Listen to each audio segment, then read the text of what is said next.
Breaking news mga kababayan, no? Papatalsikin na raw sa pwesto si PBBM. Wow! Matindi to malupit na balita to breaking news. Grabe So, sino kaya magpapatalsik kay PBBM? Sigurado siyempre, sino pa ba? Mga pro Duterte. Okay no, mga guys no, kung bago ka pa lang sa aking channel, please like and subscribe na lang muna sa ating YouTube channel bago tayo magtapos. Okay, and also please paki-subscribe din kay Melb's Castle. So sa kanyang video to na ating bibigyan ng komentaryo, suggestion, criticism, kung ano man inyong mga saloobin dyan, pwede rin naman kayo mag-comments dyan mga guys. No? So kasi ito yung mainit na balita ngayon tungkol sa West Philippine Sea.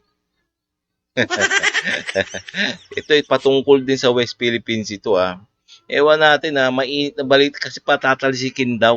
Ewan natin kung sino Ngayon kung bago pa lang please like and subscribe na lang muna. Okay no, umpisa na natin. Desperadong desperado na ang China mapatalsik sa pwesto si Pangulong Bongbong Marcos bago mag-2027. Diyan kasi nakatakdang girahin at sakupin ng China ang Taiwan. Kaya minamadali na yan ng mga pro-China. Nakakabahala, di ba? Sa intelligence report kasing nakuha ng AFP, pinupondohan daw ng foreign countries ang papatalsik kay PBBM. Ayun, kaya naman pala no. Ito kaya naman pala no, ang gusto talaga magpatalsik kay PBBM ay itong mga Chekwa. Halata naman kasi 'di ba gustong-gusto nilang sakupin talaga o talagang gusto na nilang talagang makuha ang ating karagatan diyan no, sa West Philippine Sea. So malamang sa alamang itong mga Chekwa nagpupundo para pabagsakin ang gobyerno ni PBBM. Oo, tama kayo nang narinig. May nangingialam na ibang bansa sa gobyerno ng Pilipinas. Sino pa ba? Di ang China na yan. Wala pa ang katibayang nakikita ang AFP pero iniimbestigahan na daw yan. And we are checking all possible leads, especially when it comes to funding. If this were done by domestic or maybe even, for all we know, foreign groups, we're checking all possible leads. Hinamo naman na defense. Yun. Ayun naman pala, iniimbestigahan na ng Armed Forces of the Philippines, no? Siyempre, kung sino talaga ang nagpopondo dyan. Kasi, no, nakita na natin sa isang balita, no, yung mga nagrally sa, mga nagrally, kina mo, meron pang pamerienda sa Manila Hotel pa. Matindi, ang lupit, no? Mukot ang mahal-mahal dyan sa Manila Hotel, no? Tingnan mo, nasa Manila Hotel sila nagkumakain, mga nagrally.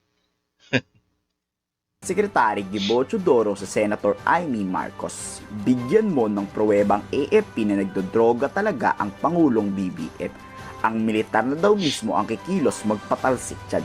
Pero kung wala naman, hindi daw mangangailamang militar at Department of National Defense sa politika ng mga pro-Duterte at pro-Marcoses. You know, there's no worry from our side, no? Ito naman si Manang Amy, no? Kapatid niya mismo si PBBM, sinisiraan niya. Ay, nako. Sabi daw nagdodroga ang kanyang kapatid na si PBBM. Ewan natin na pwede rin kami comments dyan, mga kababayan, no? Kung talaga nagdodroga si PBBM. Para sa akin, parang hindi naman. Because we know it's a function of information. There are political issues that need to be addressed politically. But as I've said before, nasabi ko na noon, politika ito, walang epekto sa armed forces tsaka sa police, no? Of course, police needs to preserve peace and order because they're the law enforcers. The armed forces of the Philippines and the Coast Guard are deputized by the police in case they need it.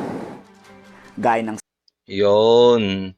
Talaga naman walang pakalam dyan ng armed forces. Ang alam natin na walang pakalam ang armed forces ng police pagdating sa ano, sa mga ganyang mga kalakaran sa mga politika, no, labas diyan. Ang alam ko labas diyan ang mga sundalo pagdating sa usaping politika kasi ang mga sundalo ayan ang patupad ng konstitusyon.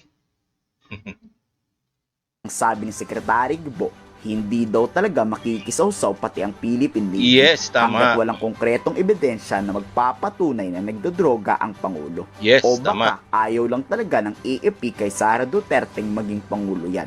Kayo, ano sa tingin nyo? Retired officers calling for whatever here and there. Oo. Well, yun nga, sabi nga ni SND kanina, these are just all noise. Pero sa atin po ay we will still be of assistance to the Philippine National Police. Tuloy-tuloy po yung pag-assist natin sa kanila when it comes to maintaining the peace and order, especially during activities like this, yung rallies. The Chief of Staff has been very clear. The AFP will not involve itself in any unconstitutional activity, not during his watch. We do not engage in political disputes or allegations. This matter should be resolved through appropriate legal and institutional mechanisms and not public confrontation. And let us not forget the bigger picture.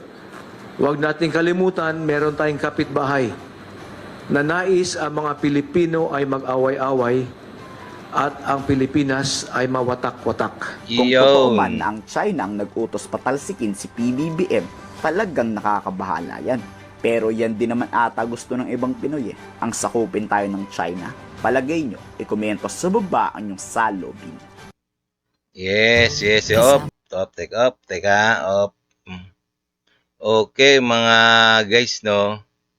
So, para sa akin, no, na talagang dapat talaga maimbestigahan, no.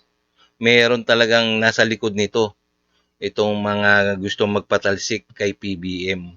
Alam nyo na, pwede rin i-comments down nyo dyan kung sino talaga. Basta ako, siyempre, alams na, 'di ba?